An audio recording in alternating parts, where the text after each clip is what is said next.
Hi, my name is Esha Kripalani, and today I wanted to talk about something that when performed with your heart can create a magical world.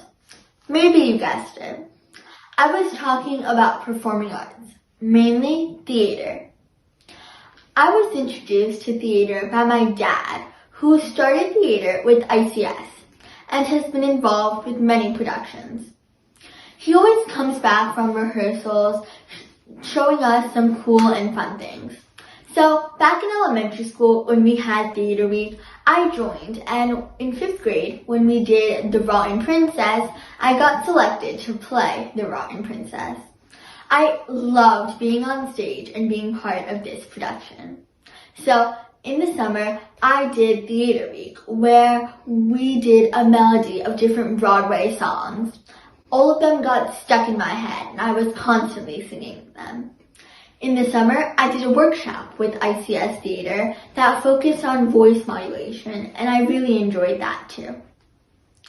My sister has been a huge Broadway fan, and that's how I got introduced to Broadway. My favorite shows have been Hamilton and Come From Away. I began to appreciate these musicals recently, and I can't wait for everything to open up and for us to be able to go and watch these shows safely again. So today I thought I'd share with you some common theater terms that you might have heard of, or some might be new for you. So let's start off with theater seating. So imagine you've entered the lobby and now you've entered the auditorium. This is the house. In the house, there is an orchestra. This is the most expensive section because it is closest to the stage.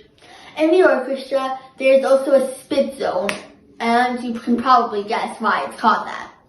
Next, there is the mezzanine.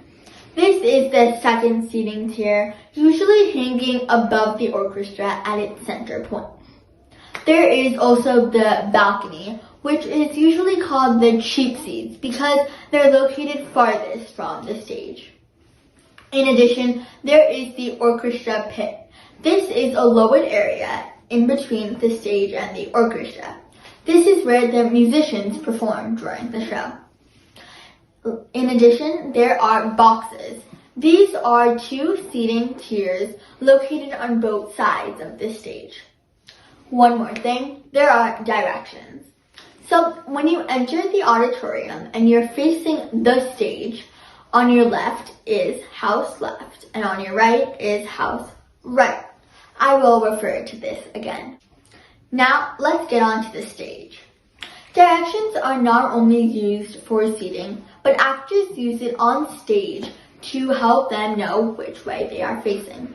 So standing on stage, facing the audience, stage left would be your left, and stage right is your right. This can get confusing because if you're facing back, you might mess it up. There's also downstage and upstage. Downstage is located closer to the audience, and upstage is the farther apart. It is called this because a long time ago, the stage used to be on a slant, so the part closer to the audience would be down and farther would be up, which is why you have downstage and upstage. There is also center stage, which is the center point on the stage. There is also something called the fourth wall. The fourth wall is not a real wall, but it is almost a barrier that separates the performers from the audience. Performers usually never cross this wall, but in some shows, performers will break the wall to interact with the audience.